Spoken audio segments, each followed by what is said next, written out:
12 million copies worldwide and scored her 5 Grammy nominations. Please say hello to Avril Lavigne.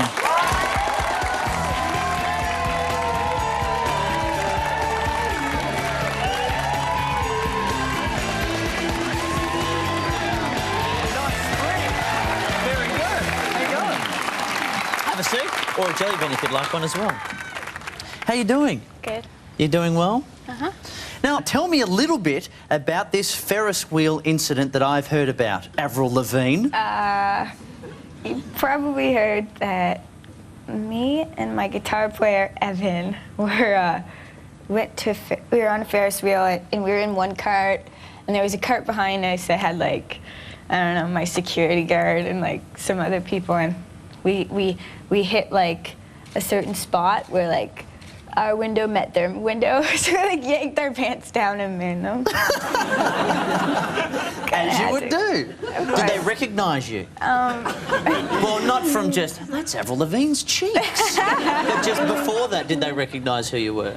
Mm-hmm. So are you worried about anyone printing anything or selling their stories? That was so long ago anyway. Now, I'm interested to know a little bit about your upbringing, because you actually, when you were younger, used to sing a lot of gospel. Is that true? That's where I got my start, was in church, and kind of branched out from there after. But I went to, I grew up going to church, and that's where I sang my first solo. So does that mean you've always wanted to sing from a very young age? Were you the kind of kid who sung into a hairbrush, that kind of thing? Yeah, totally. Like, I'd always, like, jump up on my bed and be, like, singing, and I totally did the hairbrush thing, yeah. What was your favourite song to mime to?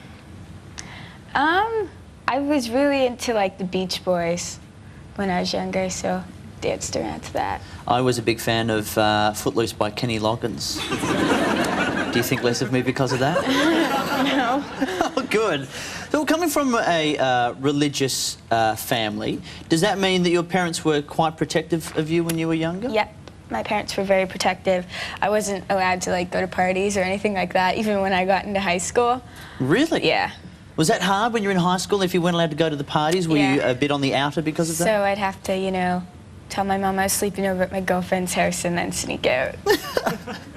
So well, you were only in a small town, 5,000 people, in Canada. Did people used to know when you were sneaking out, or was it a small enough town that you'd get busted? It was actually pretty small. If you were doing something and someone saw you, they'd, like, go tell someone and then the whole town knew. So did you ever get caught, ever get in trouble? I got in a lot of trouble. I got caught for everything.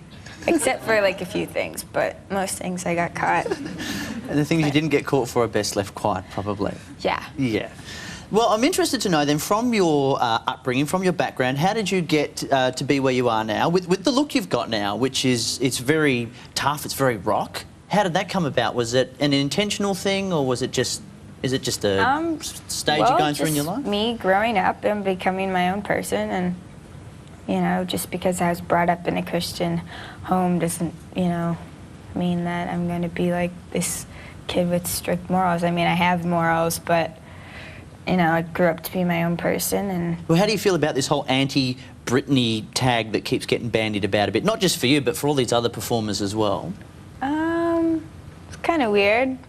I mean, I did say a couple things better in the beginning, but, I mean, I don't really consider myself to be an anti-Britney, but, it's just kind of a label that the media is sticking on me, just like they like to do. That's what the media does.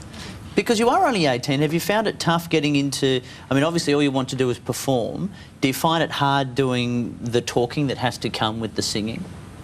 You mean like interviews and things like that, and dealing with the media? And all the press and all that. That's like, yeah, my least favorite part is, like, the other stuff, I thought, like, I didn't really know that there was so much besides performing to do with what I do. Like, I just kind of figured when I was in the studio writing and recording my songs that as soon as my CD got released, I'd, like, jump right onto stage and sing. And it took, like, months before I even got to perform, like, my own concert. And you just have to work for it, and you promote yourself and get your name out there, and there will always I'll always have to do interviews and, you know, always be promoting something, whether it's, you know, in the beginning I had to promote myself as a new artist, but next I'll have to promote my second record.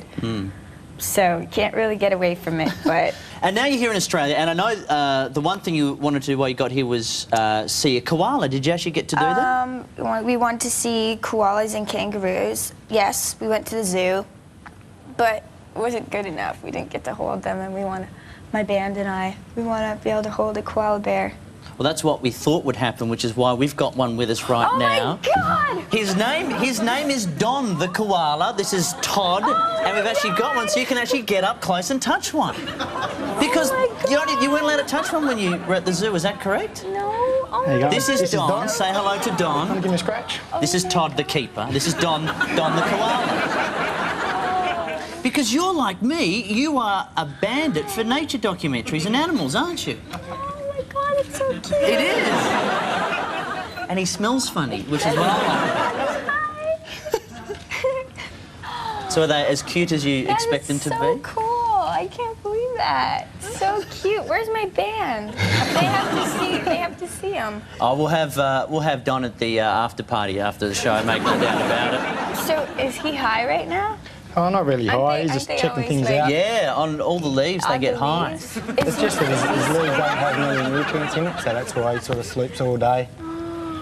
No, he loves all the attention. Oh my God, I can't believe I'm touching one right now.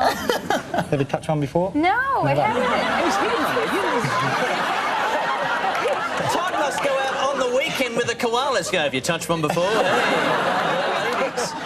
Well, we'll leave you to get more acquainted so you can catch up with Don properly. But thanks very much for coming on the show. It's been a real pleasure having you, and enjoy your stay while you're in the country. Thank Avril you. Lavigne, everyone.